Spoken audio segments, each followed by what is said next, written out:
55enne figlio della coppia di anziani uccisi a coltellate in casa. L'uomo ha chiamato la finanza dicendo: li ho uccisi, ho fatto una cavolata. La coppia ha tentato disperatamente di fuggire.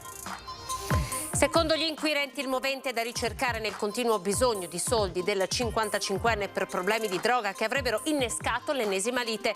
I vicini sotto shock ricordano la coppia. Una persona morta, altre 2 ferite, tragico schianto a Chioggia sulla Romea, 3 veicoli coinvolti, strada bloccata, il traffico in tilt. Sparatoria di Fara Vicentino, l'antiterrorismo indaga per capire se il marocchino che ha esploso i colpi di pistola ferendo l'agente di polizia locale fosse affiliato all'Islam radicale. Parla l'avvocatessa di Oderzo, accoltellata in studio da un cliente che poi si è tolto la vita al gesto di una persona fragile e disperata. Dice la professionista è stata dimessa dall'ospedale. Presentato a Palazzo Balbi a Venezia il master plan dell'aeroporto Marco Polo di Tessera, entro il 2037 2 miliardi di euro renderanno lo scalo capace di gestire 21 milioni di passeggeri all'anno. Blitz dei Novax a Vicenza, imbrattate le sedi di alcuni partiti, della Lega al Partito Democratico, unanime la denuncia della politica. Tutto pronto a Cismonda il Grappa per il Bomba Day di domani, circolazione ferroviaria bloccata, già da stasera Valsugana off limits al traffico veicolare.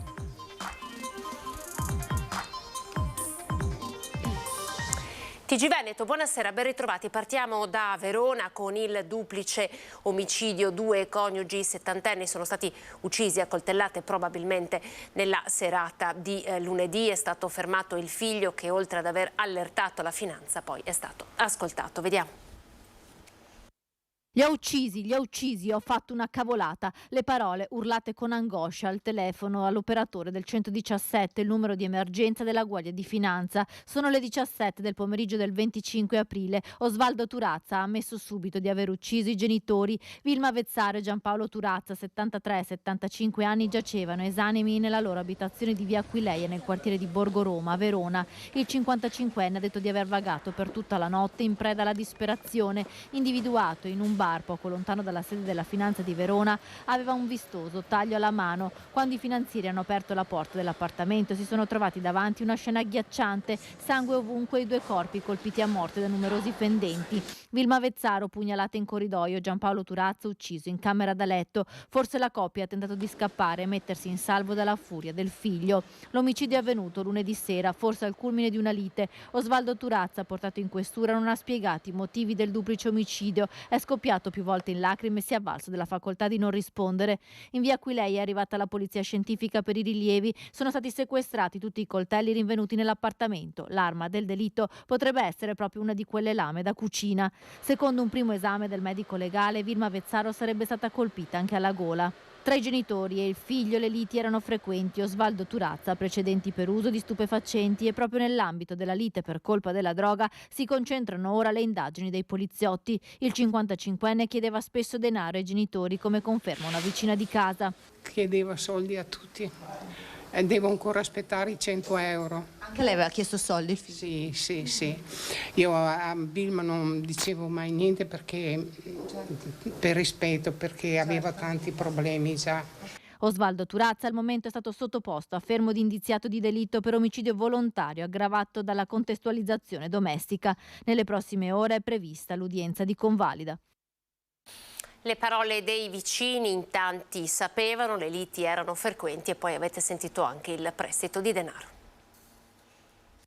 Vilma e Giampaolo, una coppia unita, molto cordiale e sorridente. I residenti del condominio di via Aquileia a Verona sono sotto shock, sono sconvolti dall'omicidio dei coniugi. Una vicina, che preferisce non farsi riprendere, racconta la loro passione per i gatti e il loro ultimo incontro. Lei era una signora splendida, veramente, era una delle poche con le quali avevo fatto amicizia, perché lei è amante dei gatti come me, ne aveva 3.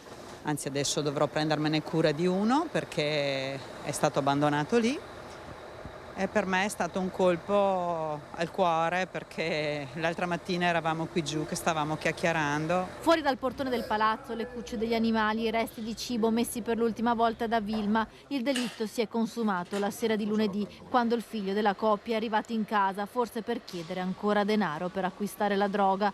Rosa, l'amica che vive al piano di sotto, non riesce a credere a quanto accaduto. Una persona adorabile.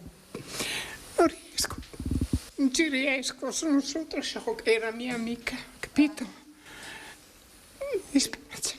Il figlio lo conosce? Era un po' preoccupata per il ragazzo, per suo figlio? Sì, era molto strano, io lo conosco da 30 anni, però lei era molto riservata, non ne faceva parola, non diceva mai niente, era una persona stupenda. Anche Augustus, il dirimpettaio, ricorda la gentilezza dei coniugi Turazza. Osvaldo invece conferma era taciturno, spesso trasandato e senza un lavoro fisso. Io pensavo c'è qualcosa non va per lui, spiritualismo.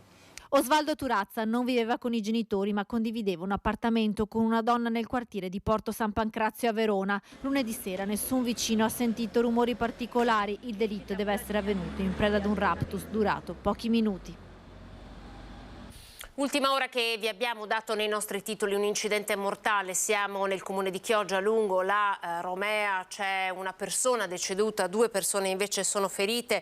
Incidente che ha coinvolto 3 veicoli, il tratto di strada è stato chiuso al traffico in entrambe le direzioni di marcia per consentire i soccorsi e i rilievi volti ad accertare la dinamica dell'incidente. Sul posto forze dell'ordine, vigili del fuoco e la squadra ANAS per la strada.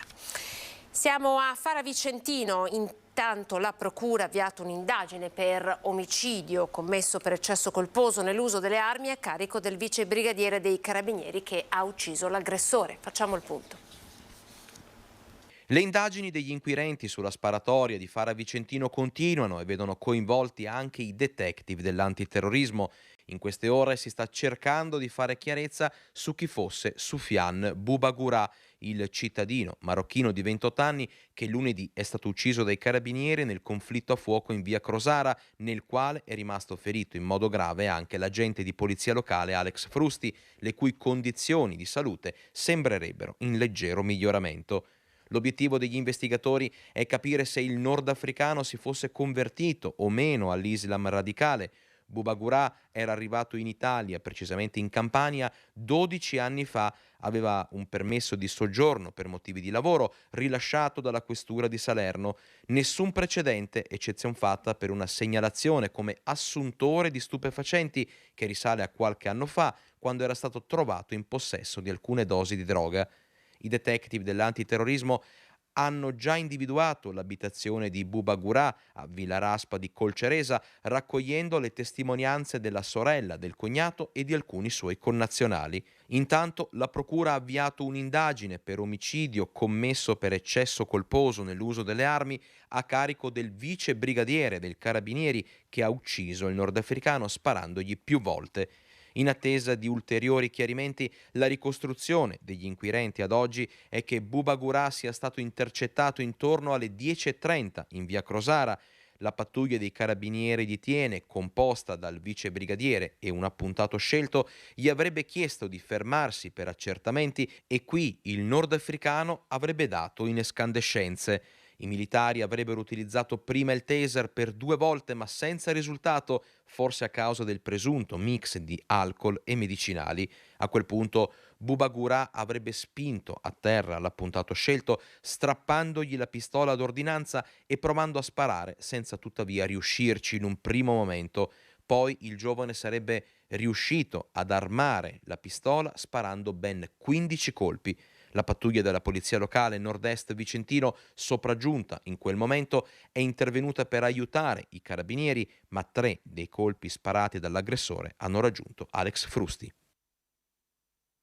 Oderzo, ora nella Marca trevigiana, parla l'avvocatessa accoltellata in studio da un cliente che poi si è tolto la vita. Il gesto di una persona fragile, disperata, dice la professionista, è stata dimessa questa mattina dall'ospedale.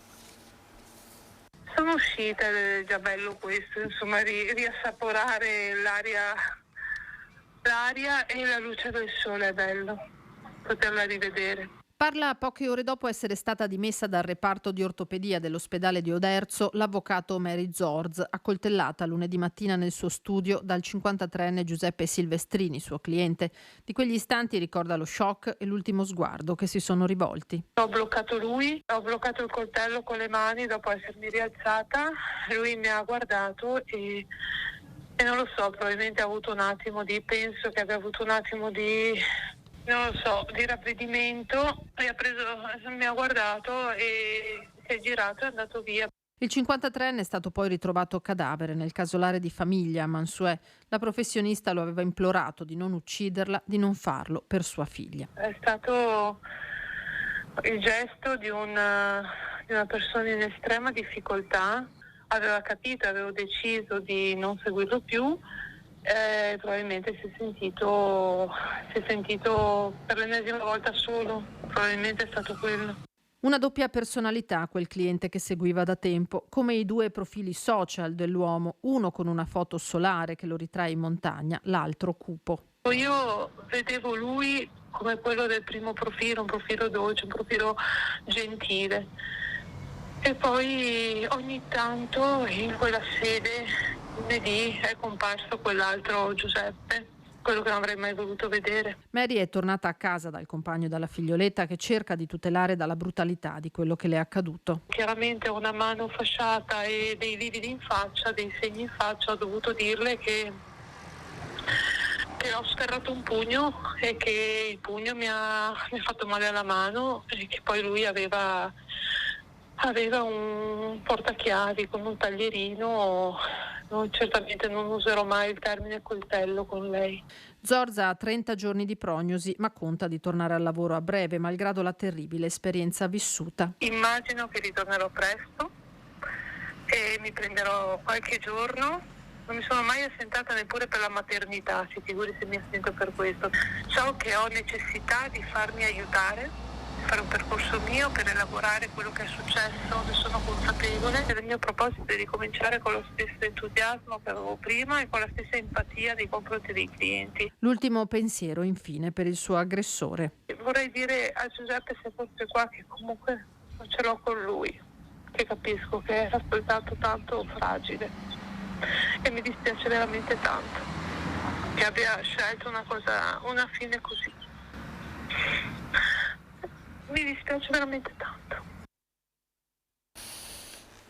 La Presidenza del Senato, sulla base del parere della Commissione di bilancio, ha dato parere favorevole alla DDL sull'autonomia differenziata collegato alla legge di bilancio 2023. La decisione è stata comunicata in aula. Non contiene disposizioni estranee al proprio oggetto come espresso dalla legislazione vigente e quanto viene riferito all'Assemblea. Pertanto è stato dato il nulla osta sull'omogeneità del contenuto del testo ed è stato confermato che non sono previsti stralci. La comunicazione odierna, scrive il Ministro per gli Affari Regionali e l'Autonomia Roberto Calderoli, rappresenta un altro passo avanti e permette di far approdare il provvedimento in prima commissione.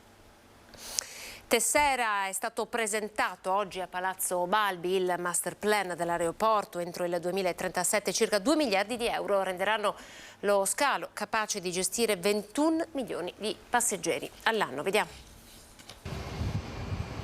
Investimenti per poco più di 2 miliardi di euro, quasi tutti a carico di SAVE, tranne un 15% probabilmente a carico di imprese terze private, porteranno nei prossimi 15 anni l'aeroporto Marco Polo di Tessera a poter gestire un volo al minuto. Venezia rafforzerà il suo status di terzo scalo italiano attraverso interventi che SAVE assicura tutti all'insegna della sostenibilità ambientale, tra cui un doppio ampliamento laterale di circa 100.000 metri quadri del terminal esistente, praticamente un raddoppio, e un adeguamento per un più ampio utilizzo di atterraggio e decollo della seconda pista, oggi prevalentemente usata come via di rullaggio. Niente terza pista. Non è che noi siamo dei costruttori che vogliono cementificare a piacere, no.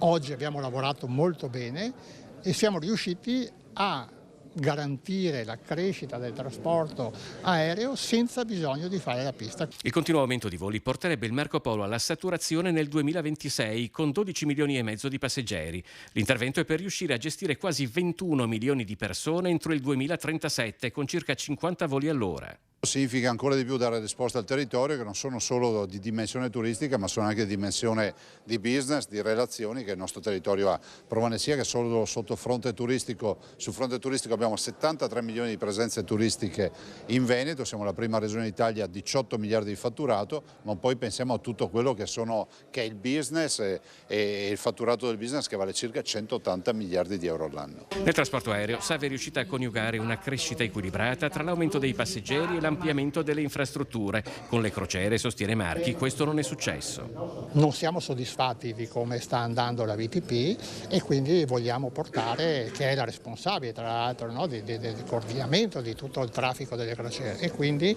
vogliamo portare un contributo più fattivo portando la nostra esperienza. L'ampliamento dell'aeroporto Marco Polo sarà un percorso condiviso col territorio, conclude Marchi. Pochi rapporti invece sembrano esserci col comune di Venezia. A Palazzo Balbi c'è naturalmente il presidente della regione Zaia, ma non c'è il sindaco Brugnaro. Save è in causa con Cafarsetti dopo l'aumento della tassa d'imbarco di €2,50 a persona deciso dal comune. Quello che il comune prende con la tassa lo perde con la diminuzione dei passeggeri, la somma sarà 0 o sotto 0. Ma l'avete detto al comune questo? Non abbiamo avuto modo di parlarne perché io l'ho appreso dai giornali, questo della tassa. Scritte Novax a Vicenza, imbrattate diverse sedi dei partiti, dal PD alla Lega a Coalizione Civica, condanna unanime.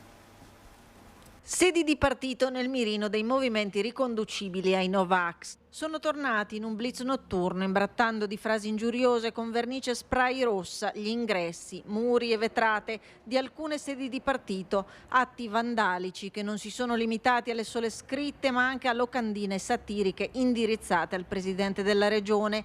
In zona Fiera la sede del Partito Democratico, così come la sede della Lega a poca distanza in via dell'Oreficeria, che lo scorso anno era già stata imbrattata con scritte e simboli contro le vaccinazioni anti-Covid-19 e contro il Green Pass. Forma di protesta che torna a farsi sentire nonostante la fine delle limitazioni che erano in vigore durante la pandemia. Indagini in corso per risalire ai responsabili e condanna ferma del gesto da parte del mondo politico. Al di là di come la si pensa, imbrattare le sedi dei partiti non risolve sicuramente quelli che sono o possono essere i loro problemi. Sarebbe ora anche di individuare i responsabili, perché oltre a imbrattare le sedi dei partiti ci sono delle minacce anche nei confronti ad esempio del governatore Luca Zaia, che continuano, quindi sono persone che vanno sicuramente prese il prima possibile. Bisognerebbe fargli pagare anche dal punto di vista penale quello che fanno, e in secondo luogo anche poi magari far pulire, perché quello che fanno nei confronti delle sedi lo fanno anche poi in diversi luoghi della città, ed evidentemente questo è un segnale anche negativo. Quindi a prescindere, ripeto, da come la si pensi, condanna ferma rispetto a questi atti. Restiamo nel Vicentino. Cismon del Grappa, è tutto pronto per il Bomba Day di domani, circolazione off limits, già bloccata da questa sera, bloccata la circolazione, il traffico veicolare anche lungo la Valsugana. In Val Brenta, Cismon del Grappa è conto alla rovescia per il Bomba Day di domani. Saranno 294 le persone che entro le 7:40 dovranno lasciare la loro casa. Sono coloro che vivono all'interno dell'area di sgombero. Una circonferenza di 226 metri di raggio intorno all'ordigno bellico della Prima Guerra Mondiale, rinvenuto a febbraio in via Roma durante i lavori di scavo per il passaggio della condotta fognaria. Alle 8 inizierà il lavoro degli artificieri del Comando 8° Reggimento, genio guastatori paracadutisti Folgore di Legnago, che procederanno con il despolettamento. Durante le operazioni di bonifica sarà operativo il COC, il centro operativo comunale, la cabina di controllo che sarà allestita all'ex municipio di Vastagna e sarà coordinata dal prefetto di Vicenza, Salvatore Caccamo. Dalle 6:15 di domani mattina fino al termine delle operazioni, la statale 47 Valsugana sarà chiusa al traffico nel tratto compreso tra Val Brenta e la galleria di Arsier. I due punti sono a nord, lo svincolo di Cismon Nord, dove verrà interdetta completamente la circolazione in direzione sud. Quindi chi arriva da Trento verrà fatto uscire dalla SS47, potranno scegliere se tornare a Trento oppure prendere la 50 bis, che è la galleria di Arsier. Per chi proviene da sud, stessa cosa, allo svincolo di Cismon Sud, quindi località Valgoccia, ci sarà lo sbarramento finale che prevederà l'uscita obbligatoria nello svincolo e il ritorno indietro verso Bassano. Stop anche alla circolazione ferroviaria lungo la linea Bassano-Trento, con i treni che saranno fermi già a partire da questa sera. Le operazioni di despolettamento della bomba dovrebbero durare all'incirca 8-10 ore, poi ci sarà il trasferimento fino alla cava di Via Cavico a Rossano Veneto per il brillamento. Andiamo in pubblicità, tra poco.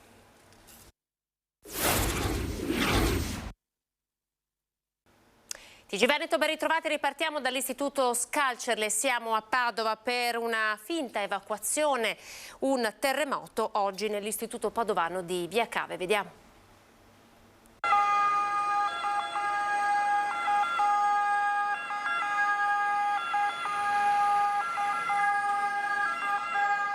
I pompieri arrivano a sirene spiegate, dopo di loro i mezzi del SUEM 118 e della protezione civile. Dalla finestra dell'istituto Scalcerle esce una colonna di fumo. I 1600 studenti sono già tutti fuori dallo stabile. Si dà il via alle manovre di spegnimento. Fortunatamente è solo un'esercitazione per spiegare ai ragazzi come comportarsi durante le emergenze. È una giornata di grande esercitazione, di grossa esercitazione. Come sapete le scuole devono farne 2 all'anno, una di queste 2 è quella che stiamo svolgendo oggi con la presenza in massa di protezione civile comunale, provinciale, polizia municipale, uomini del SUEM, vigili del fuoco soprattutto.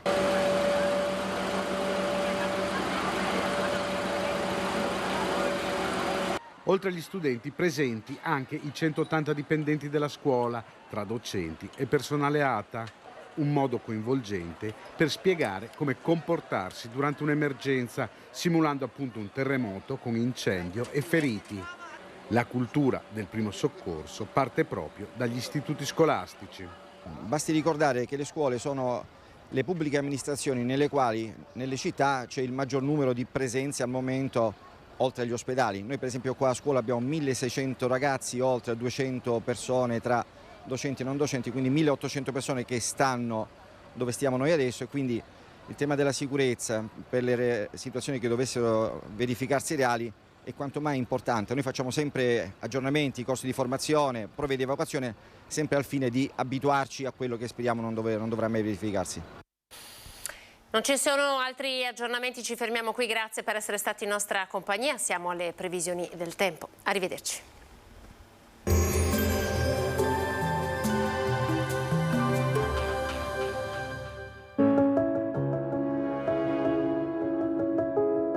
Ad accogliervi sarà Conegliano. Bentrovati al meteo. L'alta pressione concederà una fase di tempo soleggiato e mite sul nostro territorio. Vediamo il dettaglio di giovedì 27 aprile. Sul Veneto la giornata sarà caratterizzata da un ampio soleggiamento ovunque. Non sono attese piogge e il cielo si presenterà sereno o al massimo velato. Temperature in aumento, minime tra 3 e 10 gradi, massime invece tra i 17 e i 21 gradi all'incirca. Spostiamoci ora sul Friuli Venezia Giulia. Anche in questo caso avremo tanto sole, il cielo sarà limpido o velato con qualche addensamento in corrispondenza dei rilievi. Temperature minime tra 7 e 10 gradi, massime sui 18-20 gradi. Infine diamo uno sguardo alla situazione del Trentino Alto Adige. Sarà anche qui soleggiato ovunque con alcuni tratti un po' più nuvolosi. Temperature minime intorno ai 6-8 gradi, massime sui 21-22 gradi. Dal meteo di Antenna 3 è tutto, arrivederci al prossimo aggiornamento.